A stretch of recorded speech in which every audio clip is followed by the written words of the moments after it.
Hello, my name is Justin Bright, and welcome to Kerbal Space Program version 1.8.1 in my next small step RP-1 career mode playthrough. And we are just moving right along. We've kind of finished up a big batch of contracts and things that kind of finally cleared out my launch backlog. And so now we've filled it right back up again. We have lots of stuff to do. I'm working on communications. One thing I'm really annoyed about is always having to wait for, I keep trying to check on my Corona satellites to see how they're doing on science collection, but then I have to wait for them to come into range of a ground station. So we are going to fix that. We have another Mercury-Tella mission coming up, which is good. We are going to be sending up another person to do some more science. This is Johnny Flores' turn. We have a revamped Corona satellite going up with that's taken some lessons from the previous crafts that I've sent along. I've increased battery storage and also solar panel generation on that and a lot of my future satellites. So we've got a communications test, and then we have my actual communications satellite, which I'm calling ComBox 1, and you'll see why that is in a little bit. And then we're going to chuck another probe at the moon. Fabulous. And rounding out my launch schedule, I have a E1 version of my Mercury-Tella, which deserves its own naming. The E stands for extended, so this is going to be a long duration mission, where long duration is defined by 1 day, because, man, I wouldn't want to put anybody in a Mercury capsule for any longer than that. So yeah, we are getting back to it. Couple things, maintenance issues that I want to just be thinking about at the moment. We've got the 350-ton launch pad, which is good. What I also need to do is look into upgrading our research and development facility, because we are... I've gotten just a bonanza of science back from the moon and also from our first manned missions. So we have filled out a lot of nodes. You'll notice there's a bunch of orange in progress nodes now that there was not before. So we are making a lot of really good progress there, but we are running out of science very rapidly, because if you remember, this line right here, which is in between Advanced Capsules era and Lunar Exploration era, represents the barrier of 50 science per node, and anything more than that, you need to upgrade your research and development. So we need to spend 1 million funds on getting that upgrade, so that we can increase our limit to 75, which will get us here. Just about halfway through the lunar exploration era, which I suppose we can call 1966. Yeah, about 1966 technology is as far as we're going to get before we have to upgrade the research and development facility once again. So I have a feeling that this is going to be a relatively quick one, but contracts are getting more lucrative over time, which is good because, you know, of that one that I lost. So little communications test satellites like this are still not worth much, but, you know, I want to get this one out of the way just so I can look at what the commercial contracts look like. Lunar landing is, you know, that's a good 350 or so, 360 or so thousand funds. Orbital flights are getting me upwards of 100,000 per launch. That extended Mercury mission, I think I'm going to be able to pull off a rendezvous. I'm fairly confident I should be able to do that, and that's going to get me 750,000 funds just as the advance with technology that we already have, so we don't need to do anything more or anything more exciting, even though I think this is intended to be like a bridge into the Gemini era, because, you know, rendezvous didn't happen until the Gemini program. I think I could rendezvous with one of my satellites that's already up in orbit with a Mercury capsule with a little bit of a extra something that we'll talk about later. So yeah, we'll see how that works. But that's worth 750,000 funds, which is going to go a long way. We can't be that far from being able to do a sample return. So we're going to need to actually do some science on the moon and then return it home, which that's going to complicate and definitely is going to need that 350-ton pad at the very least. That's going to be a big chunker of a return capsule, I have to imagine, but that would get me most of 1 million funds also. Lunar rovers I'm not ready for yet, but that's actually not worth as much as a return. I guess that makes sense. But yeah, these contracts here, the crewed lunar missions, like, holy crap, look at this. That's almost 3 million funds. Million funds on completion, 2.6 on advance. The first orbit is 2 million, and this is just a flyby. We could do this with a free return trajectory that is not very expensive, but it would just require that we actually have, you know, the Gemini capsule, because there's no way we can do this with a Mercury. I think it would kill the poor pilots. But yeah, once we have Gemini, we are within sight of being able to do this. All we'd have to do is figure out how to put together a like a Titan or maybe some kind of advanced Tella rocket that had the capability of throwing a trans stage 3,200 meters per second. So we'll see, but I'm pretty sure I'm close to that. So that's something that I could probably jump ahead and grab in the not too distant future. So yeah, that's kind of what we're looking at now as far as missions that are upcoming that are going to be very lucrative. I'd like to do the ScanSat missions just because I love them, but yeah, that's kind of my plan right now. Is we are just kind of knocking out some last minute major milestones and starting to work on our communications network while we're waiting for the more advanced capsule technology that we have upcoming. So with all that said, we have 650,000 funds after the last couple of mission successes, which is lovely. So I think it's time for us to spend some upgrades. And oh my gosh, look at this. I'm derelict in my duty. Oh no, most of that is just from that one lunar mission that we just finished. But yeah, we've gotten a lot of free points out of that science, and this number is getting us pretty close to when we need to pull the trigger on our VAB upgrade, which will be really exciting as well. So let's spend a couple of these points. I don't want to spend all of them because we do have some new technologies coming. If you look at our tech research, like we are just cranking away. So we are going to be getting more and more advanced technology really pretty rapidly here. And we have big facility upgrades coming as well. So I don't want to save necessarily, but I do want to make sure that we have some money set aside, like balance the expenditures a little bit. So we are going to buy, I don't know, let's see. How about that? Leave us with 300, about half, a little bit more than half of what I had there, which gives us 25 points. That seems fine. So let's bring this up to 165, and then we'll upgrade the research and development to 119. There we go. So now we're researching these nodes in about 140 to 160 days, depending on the level. And we are building our rockets in just ludicrous speed. Like we're able to throw out a Mercury-Tella in, you know, about 2 months' time, which is pretty good. Our Surveyor rockets, you can see the tax that is added by the crewed capsule. That adds about 9 days of time because they're very expensive, and also I think there's some kind of multiplier in there that I don't really understand. And then our smaller missions are obviously much shorter. One thing I want to point out is I've really done a lot of work on this communications test launcher. Like I tried to get it to 20 tons, but I couldn't do it. But I found out that it doesn't super matter because this is basically just a Thor Abelstar, but I was able to trim down the cost to get it to 21 days worth of build time, which is great, which means we could just really crank out a whole bunch of those without feeling like I'm interrupting the interesting and important parts of my space program. Because I want to do these contracts. I want to explore everything RP-1 has to offer on my way to our big milestone objectives. I don't want to just like rush through the critical path. So anyways, that was a whole lot of me just talking about what I want to do instead of actually doing it. So let's move forward, shall we? All right, here is my communications test satellite that is heading up into a relatively similar orbit to what our real communication satellites are going into. And then they will be taken away by the contractor. So 3, 2, 1, ignition.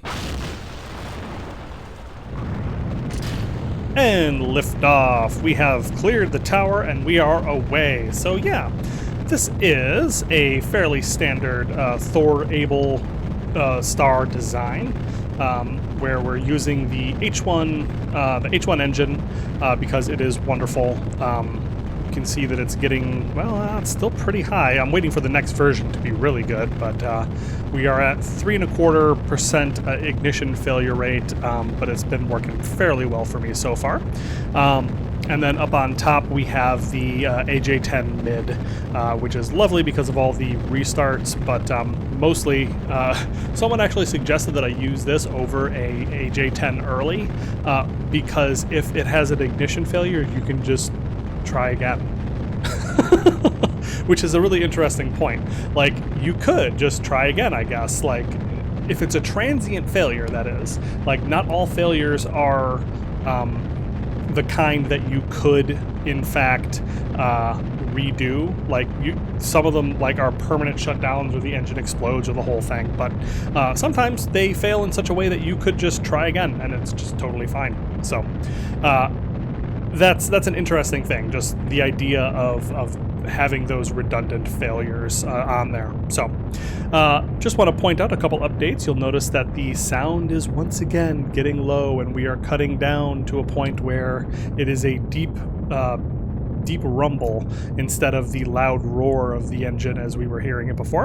And that is because I have changed up the configuration file to set it that way. So it's now going to always go down to that, like, the internal IVA level rumble, even when it's outside, because I just could not handle the absolute silence, and I think that didn't make for very good video. So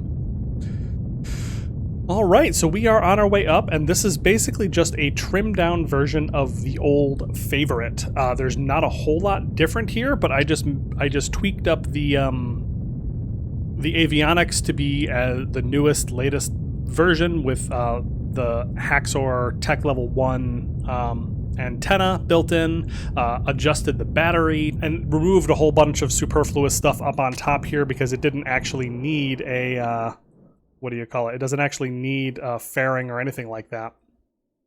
So yeah, we have staged off of our main stage booster. It is heading down towards Florida, which you can see just beautifully with the lovely textures.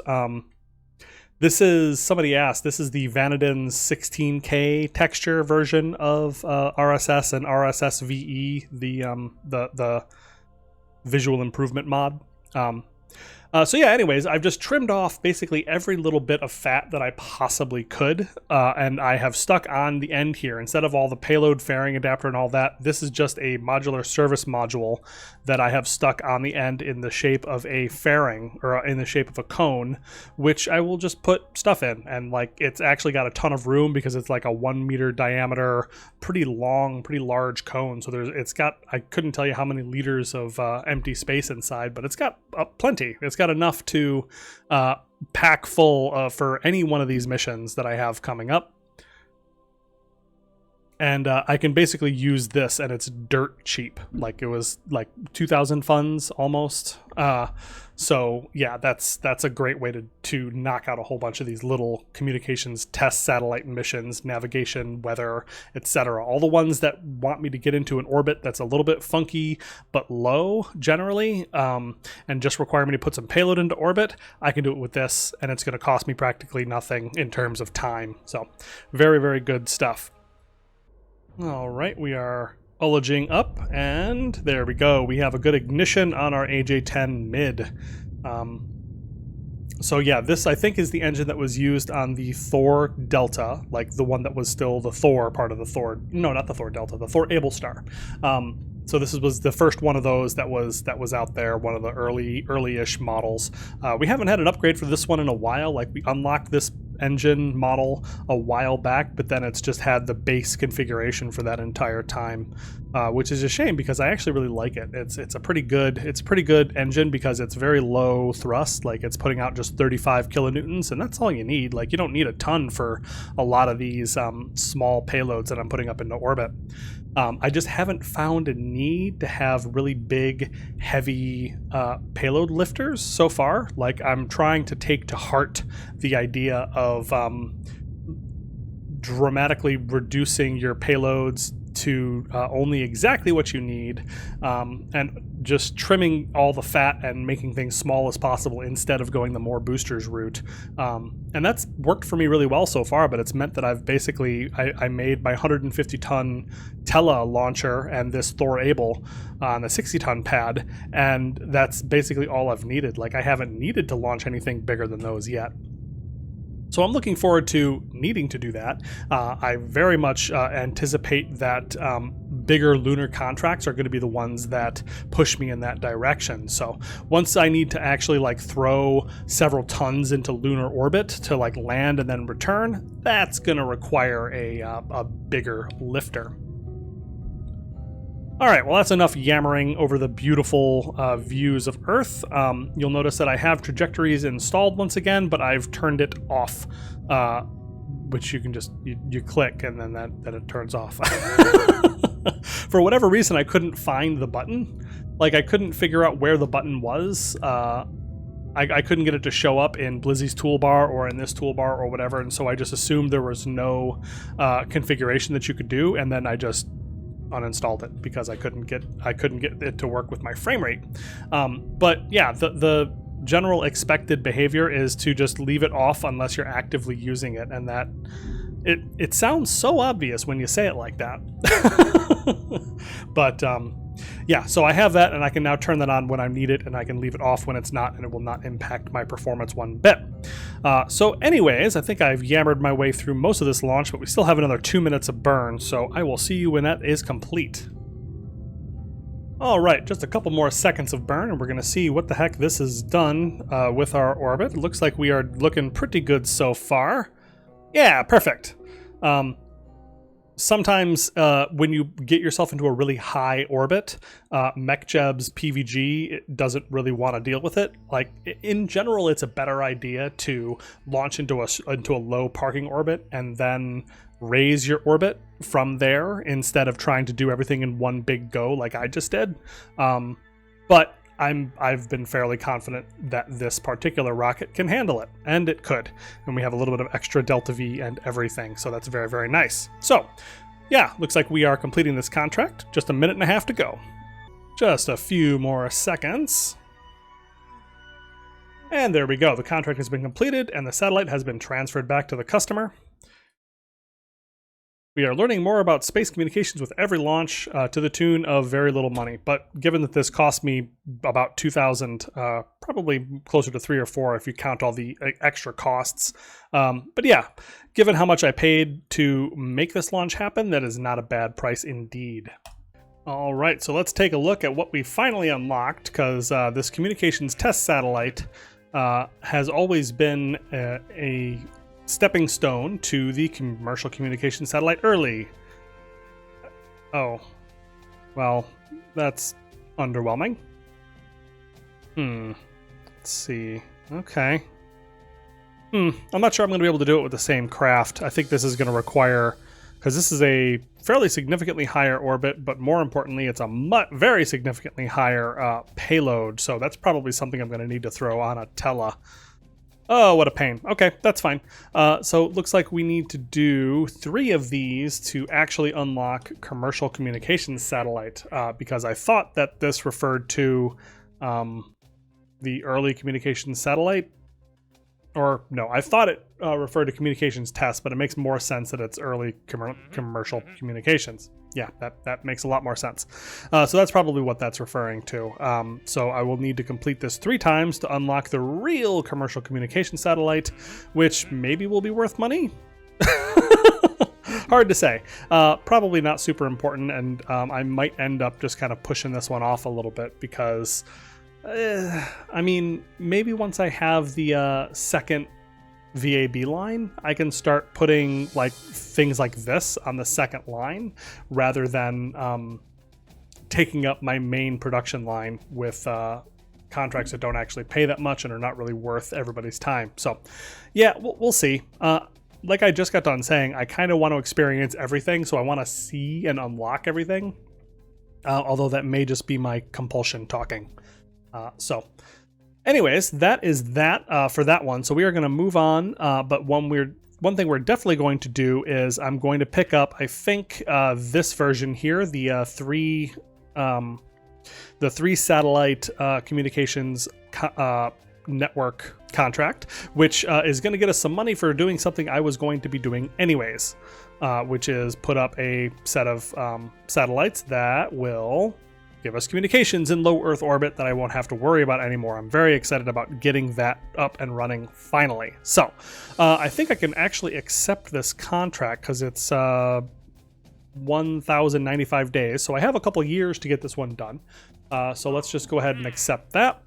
And yeah, there we go. So now we are all set for getting that moving. All right, so we have just unlocked Advanced Capsules Era Materials Science, which is pretty darn exciting. We have not had a lot of upgrades to our tankage since all the way back here in Satellite Era Materials Science, where we unlocked integral structures and balloon tanks for the first time, and that was like super exciting and wonderful. And then since then, there's been practically nothing. There was a service module upgrade, which has been helpful. And now we have a couple extra things. First, we have a decoupler for Titan solid rocket boosters. That's exciting. Fuel ducts, so I could do weird asparagus stuff now if I really felt like it. And a stock round tank. Well, that one's less exciting. We now go to a level 3 service module tank, which is very, very good because these are, the Gemini and Voskhod era service modules. So they are going to be used for all sorts of things, not just, electric charge like I've been using before. Now it's going to be lots of life support and so forth. They're still pretty bad, but they're up to 60% utilization, which is up from 50, which is pretty exciting because before they were down at 50%, and that just makes them even worse. So that's exciting. We got that, and a separate structure tank upgrade, which is less exciting. That improves separate structure tanks, but I don't use those ever. I can barely get myself to commit to using integral structure tanks just to reduce costs, because that's really the only difference, is reducing the costs and also the tooling costs of your vessels. That's why you would use a separate structure tank instead of a balloon tank or integral tank. Although, to be fair, integral tanks and separate structure tanks are the only ones that can be high pressure. You can't have a high pressure balloon tank. But anyways, given that I have balloon tanks and I have integral structure tanks, and they don't model any they don't explode or fail in any way. Like a tank is a tank is a tank. It just works. So there's not really a whole lot of reason for me to use these just for the cost savings. I found that the amount that I save is not actually worth the loss in performance. And maybe that will stop being true at some point. But for now, I'm not stressed about realistic tankage for my rockets, so we're not going to worry about that at all. So it's a nice thing to have. So if I ever have to use a separate structure tank for whatever reason, it'll be really good, but I probably won't. So there we go. All right, so I think it's time to bring down our first 2 Corona satellites as they, oh, look at that, that's really cool, as they get just the first warm rays of the sun at this sunrise around Earth. Lovely. Yeah, so I have been fighting pretty much nonstop with these darn things. So Corona 1, we are up to 62.54 kilograms, and remember that the value that we're looking for is 100. This thing has been in orbit for a freaking year. It was supposed to be in orbit for 140 days. It ended up being in orbit for a year. So, I mean, really good thing that it's lasted that long, but where's the wear? Usually it shows me the wear on the panels. Like as a percentage. Is there not actually a percentage wear on these? Are they magical? Do they not get worn out over time? Yeah, I'm really suddenly wondering if there's something wrong with these, that they're supposed to be more worn out than they are. They're not even pointing at the sun anymore, which is, not great, but that's part of, that's part of the cheese that I had, where I unloaded this when it had 100% sunlight, and so Kerbalism just assumed that it had 100% sunlight the entire time that it was in the sun. It didn't update based on the physical rotation of the probe or of the solar system. So anyways, I have been fighting with it fairly nonstop. We have a fraction of the amount of man, and I still ran out of the connection area again. Darn it. I thought I put myself in a place where I would have connection for more than a minute. There we go. But yeah, like I said, I've been fighting with it for a long time, but I think we are going to call it good and bring it down. I have newly designed craft that are coming that will replace it in orbit. So we will hopefully get better results faster out of the new version. So it's time to just move on with these, I think.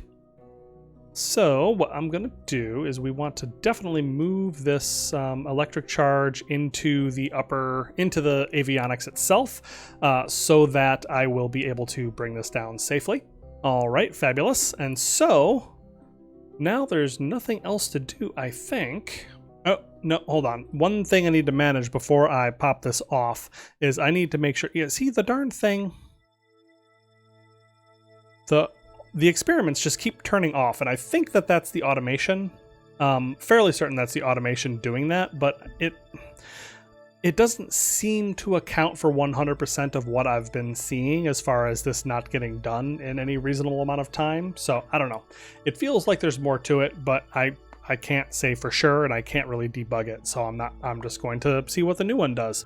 Okay, so we are all set up, I think. All we have to do now is make sure that we've transferred all the data up by whatever magical means we have decided that this works. I think that there's actually like a set of like little conveyor belt type things. Like it actually like winds them up and pulls them into this return capsule. There's some kind of internal mechanics that did that I think is really, really cool. But we're just going to assume that we have something like that here. We're going to transfer the data up, and you see that makes it much heavier and brings our delta V down fairly significantly. So we need to be careful about that because the fuel that we're using to return is also the fuel that we're using to deorbit. I said the same thing twice. The fuel we're using to deorbit is the fuel we are using to guide our reentry. So we need to be careful that we don't use all of it in returning. So let's just go ahead and separate this craft. And there we go. Now we are on our way out. I can activate my avionics. And we are going to point ourselves retrograde to our orbit. And I have the weird little thrusters on here that are just like angled out, and that kind of I would never have picked that design myself, but it mimics what the science return capsule uses, and seems to work fine. Like when you don't need to do a whole lot of precision in your maneuvers, and you're pointing and your attitude control and that sort of thing, and you're not like trying to rendezvous, and therefore you don't need to have anything that points forward or back. It seems to work fine, which is fun. I like that a lot. I like that there's different options in control. And when you have a computer doing the work for you of making sure you are going the right way, then, that works a lot better. We only have 56 meters per second of delta V left, which is not super awesome. We have a 62.5 kilogram sample on here, and then 4.5 more kilograms. So yeah, we have almost 70 kilograms of film that we're bringing back, which feels like a lot. So yeah, here we go. Let's deorbit as best we can and just be very careful not to spend all of our fuel, because we are going to need to, like I said, use this for attitude control on our re-entry. Oh man, this is actually requiring a lot of fuel. Holy crap. Stop. Shoot. Yeah, that only leaves us with about half of a... Oh man, I'm going to have to choose between having control on my reentry and whether I get any further down than this. This is going to take a bunch of aerobrake passes, I'm going to guess. Shoot. Okay. Yeah, I guess I'd rather have a controlled reentry, because I don't think this is going to be super duper aerodynamically stable. So yeah, I guess we'll see how that goes, but this is probably going to take 3 or 4 orbits to do. thankfully, I managed to get all the electric charge up into the avionics. I don't always remember to do that, but that's going to basically save this craft, I think. So here is what we do. I'm going to just not... We're just not going to point or use any of this fuel. I want to be very, very sparing with it. But we are just going to be... I can kick off that engine, and we've activated the parachute. So now it's just a matter of waiting until we have a low enough perigee that will actually re-enter, which may take a while. Oh my goodness, this is going to take a while. So yeah, we are losing some velocity, some teeny tiny amount of velocity, but it's like 6 kilometers, 7 kilometers on our total shaved off of our apogee so far. We're getting close to 8 kilometers off of our apogee. Wonderful. So yeah, this is, like I said, this is going to take a couple of passes. Thankfully, I'm pretty sure that we have about a day and a half. We have almost 2 days worth of electric charge on this thing once this is flipped down to science core, because this is deep space avionics and has a low level transmitter. So yeah, I'll see you in a couple of orbits, I guess. Okay, so with a perigee of 108 kilometers and an apogee of just 157, I am pretty confident that this is going to be the pass that brings it down. I think it's been like 8 passes that I've had to warp through. I lost count. If this thing ends up blowing up anyways, I'm going to be a little bit sad. Because really, I tried my darndest, okay? We tried everything we could to get this to come down, except for, you know, pack enough fuel and prepare ahead of time. All right, so we are getting close to the perigee. And you can see the our speed is starting to, well, it's increasing more slowly is what's happening so far. But as we get down a little bit further, it should start actually slowing us down, and that is when we will... 141, 140. Okay, so there we go. We are now 100% for sure going to be coming down this pass, as we do not have enough orbital velocity to keep us from doing so anymore, which is lovely. So we are going to very slowly, very gently re-enter, and I sincerely hope that it will actually be enough to bring us down safely, because I'm not 100% sure how this thing re-enters, because I'm pretty sure I've tested this before, but I've had some trouble with it. Heat shields have not behaved in the way that I would expect them to, I'm going to say. So I've had a lot of issues with that. So what I'm going to do now is we are going to activate the avionics. God, 0.63 units of hydrazine. I don't love that at all. But let's activate the avionics, and we are going to, when we get close to the surface retrograde vector, now I'm going to just hit that, and then there we go. Now we are pointing ourselves surface retrograde, having used just 0.04 units of hydrazine. So, okay, let's turn off the smartass again, and then we are going to just let ourselves decelerate a bit more. All right, camera has flipped around. The camera is now also acknowledging the fact that we are landing. All right, so exposed area 0, that's what we're looking for. I want this to remain occluded. Hopefully the heat shield is just a tiny bit bigger. You can see that it's like got a little bit extended over the edge of the tank, and I'm really hoping that that remains the case. That's why I'm pointed straight down the barrel of our surface velocity, so that hopefully it will, you know, stay that way. All right, this heat shield is starting to warm up as we begin decelerating in the atmosphere. Just using the thrusters to occasionally do a tiny correction to make sure that we are on track and as centered as possible into the airstream. Oh no, what is happening? Oh, these are starting to warm up. What's going on? Why is there exposed area? There's no way that's not occluded. There's no way that that is exposed.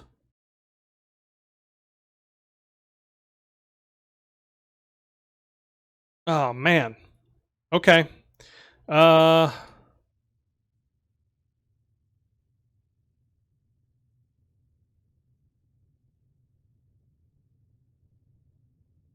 Yeah, I don't know how to check. As to, oh my god, those are both. Oh, those are all going to explode, and then okay, off it is. I guess now it's just going to explode.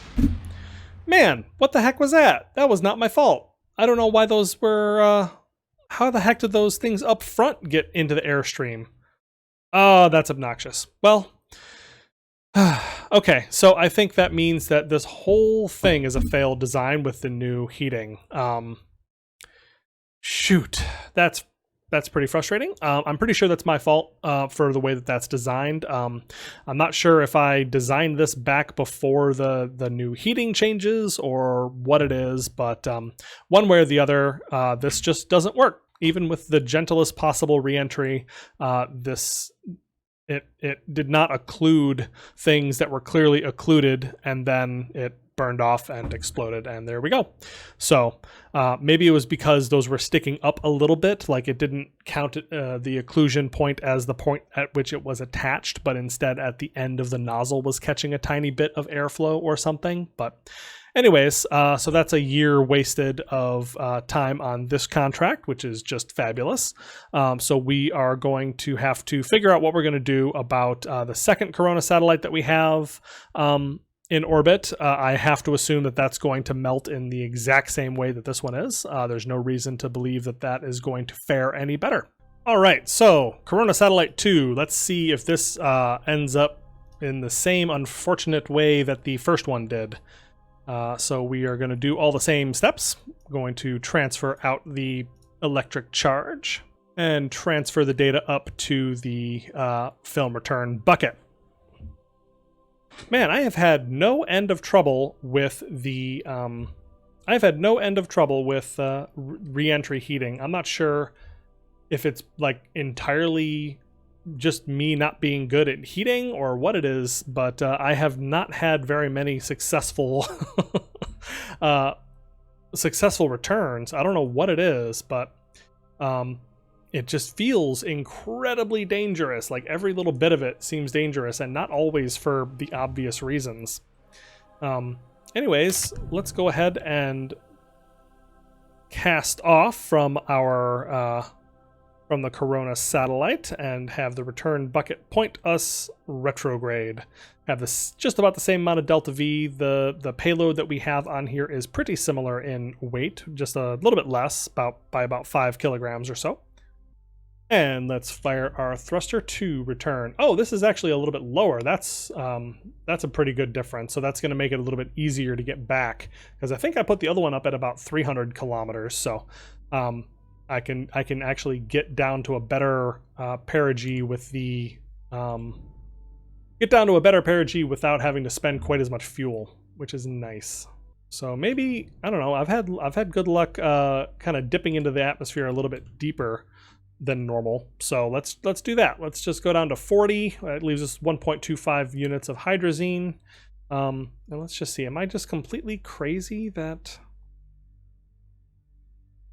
like, it feels like it should be occluded, because the nozzles are only slightly not occluded by the by this tank, and yeah, they should. Yeah, it feels like it should be occluded, but once again, this is just my eyeballing it, and that's not necessarily what like Ferrum Aerospace and Deadly Reentry and all those other mods, like, they probably have different data. There's actually like drag cubes, I think, where there's a box around this, like a hitbox in a lot of other games, that describes what this shape looks like to the physics engine, and that doesn't necessarily exactly match the model, like line for line. So that may be what's happening here, where like it looks like it's perfectly fine, but there's actually like a little bit of invisible cube that sticks out into the airflow, which would be terrible, not great at all. But you know, we work with what we have to work with. We work with what we have here. So we are going to see if this one gets back. If it does, then fabulous. If not, then we are just going to have to start our Corona program over from scratch with a new design on our film return capsule.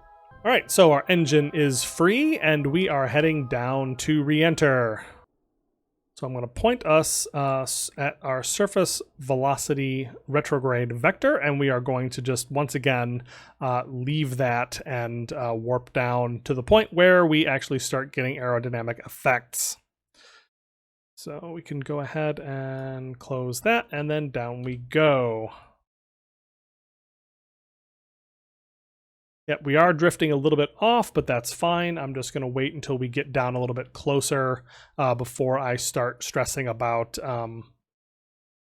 our exact orientation. All right, so we are for sure re-entering. Very nice, and down to about 95 kilometers. So that is a good time as any to slow down a little bit and start our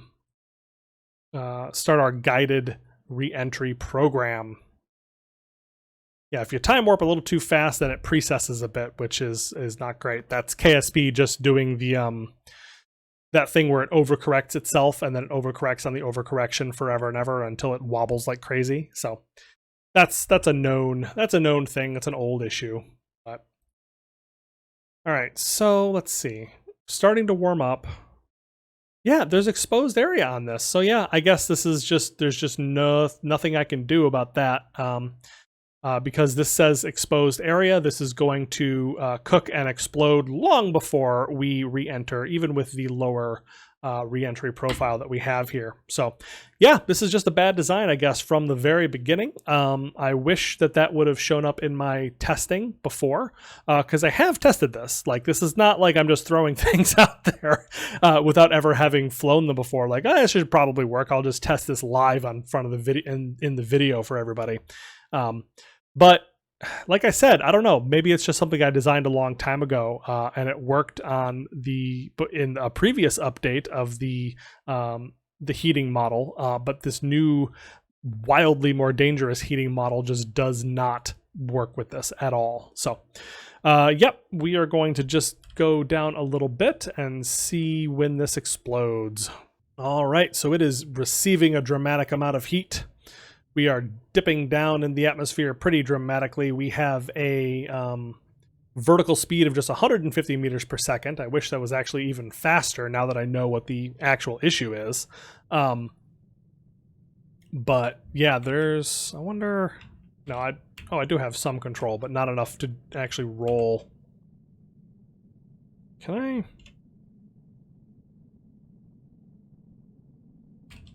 Yeah, I don't actually have control now that I'm playing with it. Kaboom, kaboom, kaboom. And there we go. Stop trying. And then it going to drift up. And then... No? Okay. We have a brief... Oh, there it goes. So much for that. Yeah, so that's a little bit annoying. I do apologize. I spent a lot of time on... like talking through all these Corona satellites, and then it ended up being a complete failure of a design. So yeah, I'm sorry to have wasted your time with that. I guess I will have to look at this one from scratch and probably scrap this upcoming Corona launch, because it's obviously just not going to work in its current configuration. And then if I need a bigger, better heat shield, then that's going to require more avionics, and then et cetera, and it becomes a whole thing. So, all right, so I think we're just going to take a look at this from scratch, and I'm going to come up with a better design that hopefully works a little bit, well, at all. All right, so like I said, that makes the this Corona satellite is definitely not going to work if the other two didn't. So because it shares the fundamental same design of the return capsule. So we're going to need to retool that. And if we retool that, it's kind of like upgrading the CPU of your gaming computer. If you have to replace the CPU, you're probably going to need to replace everything else, because there's cascading requirements and dependencies that go all through the system. So I'm going to stop stressing about it. I'm just going to scrap this one, and we are going to assume that re-entry heating will murder everyone. It's coming for everyone you know. And we will design a new return vessel accordingly.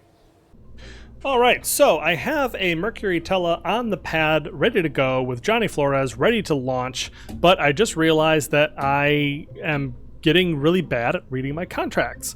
The Orbital Flight 1 crew contract requires you to be in orbit for 36 hours. Sigh. So, the Mercury-Tella that we have on the pad literally cannot do that. It does not have the power to last that long. But I did design this extended version of the Mercury-Tella that has a bit of a service module that should extend its operations a bit. But it was, not the one that I had built. So now, instead of just getting to build this in its own time and do its own things and work on extra contracts in between now and then, I now have to rush build it because I screwed up the reading of the contract. So, and then the actual mission that I have is just going to be kind of a waste because I didn't realize that it would require me to be in orbit for that long.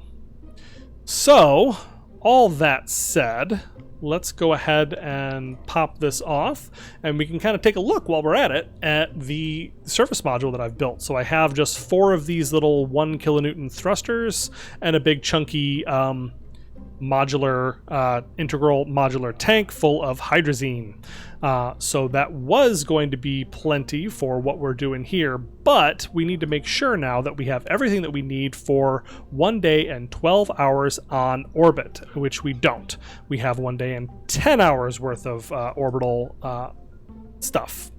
So we are going to have to manage that somehow. So we actually have an avionics ring in here, which I have added to help control this additional vessel that we have, the additional bits there. So what I'm going to do is I'm going to extend that, and we are going to slap on the Kerbalism config engine, which is this huge, chunky thermometer-shaped thing that I'm pretty sure is this huge specifically so that you don't forget that it's there. But it allows you to automatically pick the size of things, of the tanks that you're going to be putting on there. So let's drop this down to like 25,000 electric charge. That gives me 1 day, 23 hours. That's good. And now we are going to in the extra space that we have available, you can see we have food, water, oxygen. So we can just boop, add that, and that gives us 4 days. Okay, wow, that's perhaps too much. So let's go ahead and shrink that back down. Okay, this looks good. So we have 2 days worth of electric charge and 1 day, 19 hours of food, water, and oxygen. And then we can throw that away. So yeah, what I've basically done here is I've just expanded this to an SM2. Oh wait, we have SM3 now. We just got SM3. If we're retooling the avionics anyways, we might as well do it right? Okay, so we want to make sure that we have the right configuration on the avionics. We want to make sure that we actually have the amount of avionics on here, because it looks like at some point we've lost the lost that value. Okay, so I think we have it now. I have been tweaking this very carefully to try to get it to be about right. So we can see that we are balancing a couple different things. So we have 1.1 tons of extra controlled mass in this avionics, which is going to add to the Mercury command pods 1.5 tons to give us 2.6, which we can do. So that's good. So that's that. We are now also at 1 day, 15 hours in electric charge and 1 day, 14 hours in oxygen, food, and water, and also lithium hydroxide. So I think that means that everything we have on here should be enough to keep us where we want to be as far as allowing for that 36-hour orbit. Cool, great, fabulous. So this is what we are going to be sending up for this contract, and I'm going to have to rush build it, which is unfortunate, but it is entirely my fault for not reading the contract carefully enough. Yeah, I'm probably going to send up the one that I have in storage just to, just to run the mission and do the science, because I don't have the science attached on here, which reduces the weight by a little bit, I suppose. Not actually important in any way, but all right. So we need to retool the avionics, because that is a very expensive thing to leave untooled. So that's 60 days, which I think the contract expires in about 63. Let me go check that. Okay, so the contract fails in 64 days, so we can actually leave it. I don't need to rush build at all, but we do need to do it first. Because the early communications network I still have years to go, and my lunar landing, I still have more than 1 year, almost 2, before that one is, we need to worry about that one. So, okay, that was kind of an annoying, thing, but it's fine, I guess. So this should all work out. I got a couple extra upgrades from science, I have to assume, and we're going to spend just a couple more points, I think. Bring it down to 36, and speed up our vehicle assembly building, because apparently we really need to keep doing that. So yeah, there we go. I think we're going to launch this one anyways, just to get the science and get the practice in launching. All right. That was a really long kind of aside, because I honestly had just rolled this out to the pad, then I went, wait a minute, I'm not actually able to finish this contract. But anyways, 3, 2, 1, ignition. And lift off. We have cleared the tower, and Johnny Flores is on his way to orbit. Fabulous. So we are going to go ahead and activate all of his science. Tell him to get to work, sir. All right, so we are going to run this at a little bit of time acceleration, because as wonderful and as exciting as it is, this is basically the same mission as last time. But we should get one for posterity and at least showcase our manned space program, because we are sending humans into space, which is fantastic. Nice, perfect. Ooh, that's actually a really cool shot too.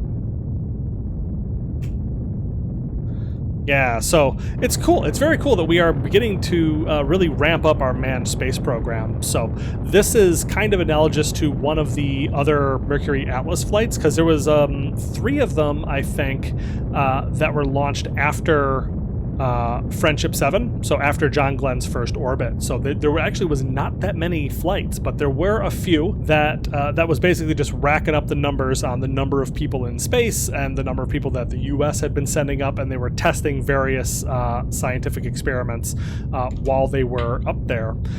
This could be something like Mercury Atlas 7, which was this was Scott Carpenter in Aurora 7, and this one was a scientific-focused mission, while it might have been that the Friendship 7 was more milestone-focused in trying to get up there. They sent Scott Carpenter up there to do some science. Like, they released a balloon that... they had a multicolored balloon that was tethered to the capsule, and they were trying to do the liquid in microgravity experiment that we did previously. So yeah, they did the liquid in microgravity experiment, basically, which was actually done with a bottle of liquid in a closed glass bottle that they just used to see how it behaved in microgravity. And he did weather photographs with a handheld camera, so he was leaning out the window snapping shots, which I think we actually do have on this particular mission. We have the Earth photography and visual tracking. So yeah, he had all kinds of experiments that he did that was pretty darn cool. And he'll be doing a little bit of that. He has a 6-hour, I think, mission today, because these experiments take about, the longest experiment here takes about 6 hours, so he will be doing those too. All right, so we have done it. We are safely in orbit. Johnny Flores is up there, and he is beginning to take pictures and perform this science as scheduled. I think the compromise works out pretty well of having the... let's kill the rotation, Johnny. No, not gonna... Oh, I've got to activate the RCS first. The compromise of having the sound kind of fade out but not be completely silent even when you're in orbit is a good one, because I like having that audio feedback. All right, we are extending that antenna. And just going through the orbits, we are flying around the Earth at very high velocity. We have finished visual tracking. We've got visual tracking data has been acquired. Oh, I'm a big mass of some very small particles. So I actually know what that story is. That was the story of the fireflies. So this is such a cool story that I actually had to go stop and look up what the actual quote was. But this is Friendship 7. I'll try to describe what I'm in here. I am in a big mass of some very small particles that are brilliantly lit up like they're luminescent. I never saw anything like it. They round a little, they're coming by the capsule, and they look like little stars, a whole shower of them coming by. They swirl around the capsule and go in front of the window, and they're all brilliantly lighted. They probably average maybe 7 or 8 feet apart, but I can see them all down below me also. That was something that he observed, John Glenn observed on his flight, and he didn't know what it was, and we didn't really know what it was. But he described it and was talked about that and tried to like figure out like, is this something bad? Is this good? Is this okay? What they think it is, what scientists have figured out that this is at this point, is probably just the flakes of frost that came off of the capsule that had condensed. Water that had condensed even from the atmosphere. When it reached, when it was in the very upper atmosphere, it had frozen, and then they were flaking off and then floating around the capsule, reflecting the sun's light, which is a really cool thing. But yeah, the story of John Glenn and the fireflies was a really cool one, and I'm glad that that popped up and reminded me of that. It's a really cool thing. So yeah, we have finished up that bit of science, and we have another 23 minutes until we finish our Earth photography. He's got a couple more shots to snap, and there we go. We have that one done as well and ready to return. So we are going to do just like we did last time. We are pointing ourselves totally retrograde to try to bring us down as fast as possible into the thick part of the atmosphere before the internal heating convects up and kills us all. So we are ready to fire the engine, and 3, 2, 1. Kaboom! And there it goes. We have begun the retro burn to bring Johnny Flores home. And there we go. Our perigee has dipped down below the surface of the Earth, which will hopefully bring us down safely. I didn't actually think at all about where we are going to be landing, unfortunately. It's probably fine. So I can click on... I can click that on there, and it looks like we are going to be landing somewhere near Japan, apparently, is where we're going to be heading. So that's probably fine. All right, so we want to turn off our controls, and we are going to just coast down to the edge of the atmosphere.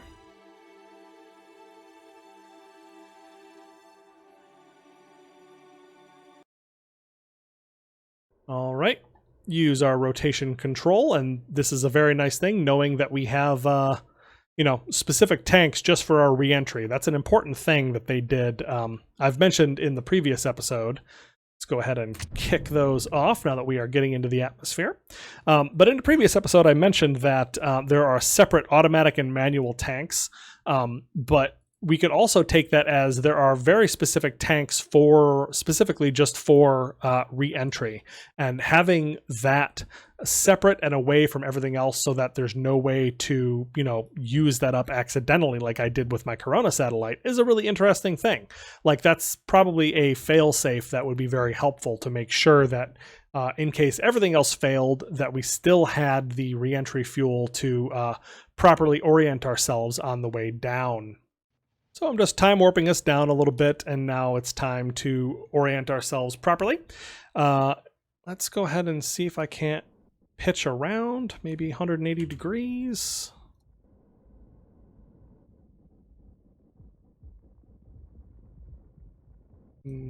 That's not right. 90 degrees. 270 degrees. Yeah, I'm just wondering if there's some kind of orientation that makes it so it doesn't blow up. So anyways, I just wanted to point out, like, it was right here, which the part itself says that you're supposed to put it on the bottom right corner of the hatch. And this looks like the hatch to me, and so I put it right there. But it still blows up because it still thinks it's not occluded by all of this, I guess. So yeah, I'm not sure I understand what's happening there either. I don't know if it's supposed to be like on the corner of this little window or where it's supposed to be, but in any case, that it blows up when it's there. So, and once again, we are seeing the heating begin. The extended version of the Mercury capsule that I have put together does indeed use a separate heat shield, and it removes the ablator, and I actually think that it weighs a little bit less somehow. So that works even better than this, than the built-in heat shield. So that will be a little bit of a safer trip in the future, and one that I won't have to worry about quite nearly as much as I do now. All right, although he is reaching his limit on G-forces, because that is... Oh, no, he is passed out. Because, yeah, we are at... Oh, God, is that 12 Gs? That's like a lot. Wait, 1, 2, 3, 4, 5, 6, 7, 8-ish, I think. In any case, that is a whole bunch of Gs. Tell me. 8.5 Gs. Wow. Okay. So yeah, that's a pretty hefty load on re-entry. Hopefully when I'm using the extended version of the Mercury capsule that I have designed, we won't have to have such a steep re-entry curve. We'll be able to park ourselves at like a 60-kilometer perigee and actually re-enter safely from there instead of pushing way, way down like we are now, just to avoid the weird heating issues that we are experiencing. So, whoa. Got some wild oscillations there, but I think we're fine. We've got our parachute ready to deploy, and I'm becoming addicted to the faster physical time warp that is available from the Better Time Warp mod. All right, so the parachute is deployed. The capsule is still cherry red from re-entry. The internal heating is real on that.